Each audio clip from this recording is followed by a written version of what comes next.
Donald Trump met with what he calls his leadership council today, and those were about 40 major industry leaders. That was not a fundraiser. In fact, everybody just went out of the room and said, here's how you can rebuild the economy. By the way, did they talk to him at all about that differential between the Hillary money I was and surprised. The money money actually never came up, and in fact, he didn't even ask them for money. He basically said, I want your ideas about how to rebuild this economy. And one of the things that I discovered from that meeting, because these are leaders in energy, financial services, manufacturing, agriculture, and they were glum.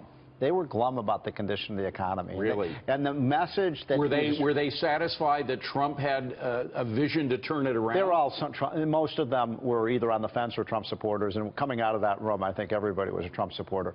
What really surprised me, David, you know, we talk a lot about taxes on this show, and they said, yeah, taxes are a problem, but that wasn't the #1 problem. Regulation. It was red tape and regulation. Interesting. And they just said, you know, we do war every day with these inspectors and these people coming into our businesses. I mean, you know, you've seen what happened to the coal industry, where, you know, they're just basically putting coal out of business. Tens of thousands of jobs lost. You know, the oil and gas people said, this is hitting us now.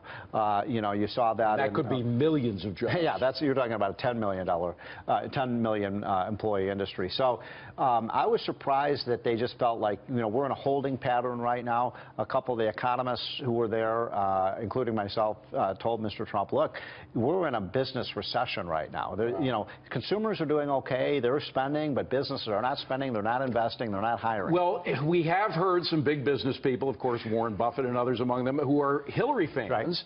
Right. Despite the fact that as president, she has already suggested that she's going to continue these attacks on coal, and she may expand those attacks on other parts of fossil fuels, which could cost my column on that. And while a president can't do that much on taxes alone, the president, he or she, needs the help of Congress on regulations. As we've seen with Obama, they can do all kinds of things on their own. Exactly right. And that's why, you know, a lot of them said, look, the first thing when you come in office, please reverse some of these regulations. Oh, the other one that came up by a number of these business executives was the effect of Obamacare on their hiring. And they said, look, we're just getting killed by Obamacare. Healthcare costs are killing us.